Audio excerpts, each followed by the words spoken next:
Hi, it's Sue. Today's reading is for March 15th, and I'm reading Joshua 16 through 18 today. Verse 1. The lot came out for the children of Joseph from the Jordan at Jericho, the waters of Jericho on the east, even the wilderness going up from the Jericho through the hill country to Bethel. It went out from Bethel to Luz and passed along to the border of the Archites to Ataroth, and went down westward to the border of Jephlethites to the border of Beth Horon, the lower, and on to Gezer and ended at the sea. So this is more of a list like yesterday's. Hopefully it doesn't go on through all three chapters. That was kind of tedious yesterday, but interesting. They throw little tidbits in there to surprise you. Let's see what we have today. This is the border of the children of Ephraim according to their families. The border of the inheritance eastward was Ashtaroth Adar to Beth Horon, the upper. The border went out westward to Mikmethath on the north. The border turned about eastward to Tanath Shiloh and passed along on it the east of Genoa. It went down from Genoa to Ataroth and to Nara, reached Jericho, and went out to the Jordan. From Tapua, the border went along westward to the brook of Kana and ended at the sea. This is the inheritance of the tribe of the children of Ephraim, according to their families, together with the cities which were set apart for the children of Ephraim in the middle of the inheritance of the children of Manasseh. All the cities with their villages. They didn't drive out the Canaanites who lived in Gezer. The Canaanites dwell in the territory of Ephraim to this day and have become servants to do forced labor. Excuse me, I don't think that's what God told him. He told them to drive them out. 17 verse 1. That was a short chapter. That's good. This was the lot for the tribe of Manasseh, for he was the firstborn of Joseph. As for Machir, the firstborn of Manasseh, the father of Gilead, because he was a man of war, therefore he had Gilead and Bashan. So this was for the rest of the children of Manasseh, according to their families, for the children of Abizar, for the children of Helek, for the children of Asriel, for the children of Shechem, for the children of Epher, for the children of Shemitah. These were the male children of Manasseh, the son of Joseph, according to their families. But Zelophehad, the son of Hepher, the son of Gilead, the son of Machir, the son of Manasseh, had no sons, but daughters. These are the names of his daughters: Mala, Noah, Hoglah, Milcah, and Tirzah. We heard from them before. You may remember when they asked to be put into the lot for inheritance of land because they didn't have brothers. Verse 4. They came to Eleazar the priest and to Joshua son of Nun and to the princes, saying, Yahweh commanded Moses to give us an inheritance among our brothers. Therefore, according to the commandment of Yahweh, he gave them an inheritance among the brothers of their father. 10 parts fell to Manasseh beside the land of Gilead and Bashan, which is beyond the Jordan, because the daughters of Manasseh had an inheritance among his sons. The land of Gilead belonged to the rest of the sons of Manasseh. The border of Manasseh was from Asher to Mikmethath, which is before Shechem. The border went along to the right hand to the inhabitants of En Tapua. The land of Tapua belonged to Manasseh, but Tapua on the border of Manasseh belonged to the children of Ephraim. The border went down to the brook of Kana, southward to the brook. These cities belonged to Ephraim among the cities of Manasseh. The border of Manasseh was on the north side of the brook and ended at the sea. Southward it was Ephraim's, and northward it was Manasseh's, and the south was the border. They reached to Asher to the north and Issachar in the east. Manasseh had 3 heights in Issachar, in Asher, Bethshean and its towns, and Ibleam and its towns, and the inhabitants of Dor and its towns, and the inhabitants of Endor and its towns, and the inhabitants of Tanakh and its towns, and the inhabitants of Megiddo and its towns.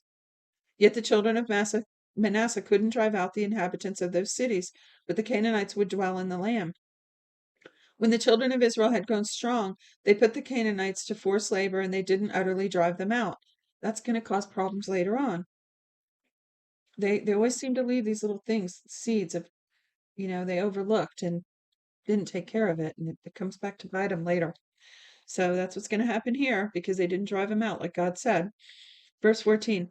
The children of Joseph spoke to Joshua, saying, Why haven't you given me just one lot? No, why have you given me just one lot and one part for an inheritance, since we are numerous people? Because Yahweh has blessed us so far. Joshua said to them, If you are a numerous people, go up to the forest and clear land for yourself. There is land in the Perizzites and the Rephaim, since the hill country of Ephraim is too narrow for you. The children of Joseph said, The hill country is not enough for us. All the Canaanites who dwell in the land of the valley have chariots of iron. See, there's a little tidbit. Both those who were in Bethshean and its towns, and those who are in the valley of Jezreel. Joshua spoke to the house of Joseph, that is to Ephraim and Manasseh, saying, You are a numerous people and have great power.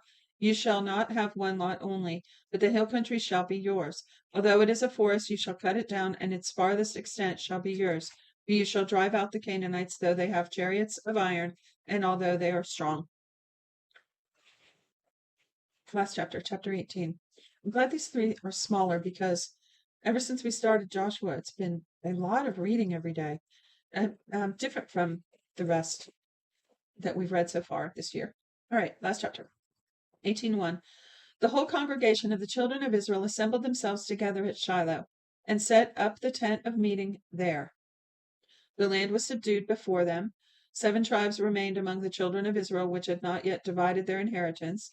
Joshua said to the children of Israel, How long will you neglect to go in to possess the land which Yahweh, the God of your fathers, has given you? Appoint yourselves 3 men from each tribe, and I will send them, and they shall arise, walk through the land, and describe it according to their inheritance, and they shall come to me. They shall divide it into portions. Judah shall live in his borders on the south, and the house of Joseph shall live in their borders on the north. You shall survey the land into 7 parts, and bring the description here to me. I will cast lots for you here before Yahweh our God. However, the Levites have no portion among you, for the priesthood of Yahweh is their inheritance. Gad, Reuben, and the half tribe of Manasseh have received their inheritance east of the Jordan, which Moses, the servant of Yahweh, gave them. The men arose and went. Joshua commanded those who went to survey the land, saying, Go, walk through the land and survey it, and come again to me. I will cast lots for you here before Yahweh in Shiloh. The men went and passed through the land and surveyed it by cities into 7 portions in a book. They came to Joshua to the camp at Shiloh. Joshua cast lots for them in Shiloh before Yahweh. There, Joshua divided the land to the children of Israel according to their divisions. Now, isn't Shiloh the one that was where David first set up his kingdom? The city of David? I'm not sure about that, but I think it was. Feel free to comment if you know. Verse 9, the men went and passed through the land, surveyed it by cities in 7 portions in a book. And I already read that. They came to Joshua to the camp at Shiloh. Joshua cast lots for them in Shiloh before Yahweh. There Joshua divided the land to the children of Israel according to their divisions. The lot of the tribe of the children of Benjamin came up according to their families. The border of their lot went out between the children of Judah and the children of Joseph. The border of the north quarter was from the Jordan. The border went up to the side of the Jericho on the north and went up through the hill country westward. It ended at the wilderness of Bethaven. The border passed along from there to Luz, to the side of Luz, also called Bethel, southward. The border went down to Adaroth, Ader, by the mountain that lies on the south of Beth Horon, the lower.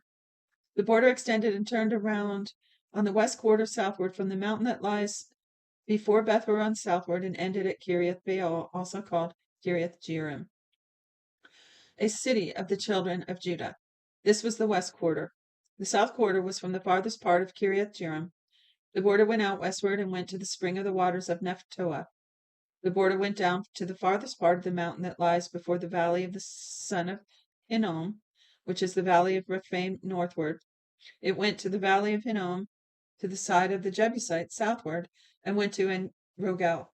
It extended northward, went out at En Shemesh, and went out to Galoth, which is over against the ascent of Adumim. It went down to the stone of Bohan, the son of Reuben. It passed along the side over against Arabah northward, and went down to the Arabah.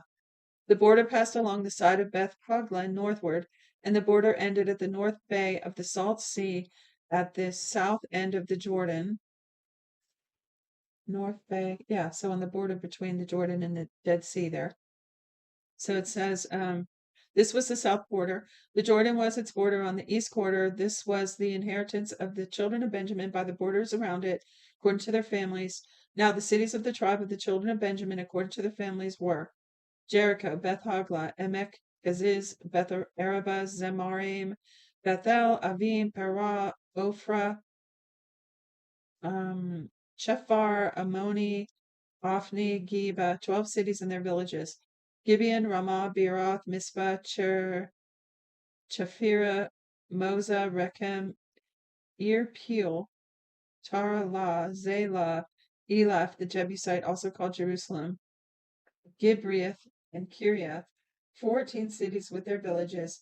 This is the inheritance of the children of Benjamin according to their families. And that is it for today's reading. Okay, I'm sometimes glad when there's short days, you just want to get on, read it, and get off.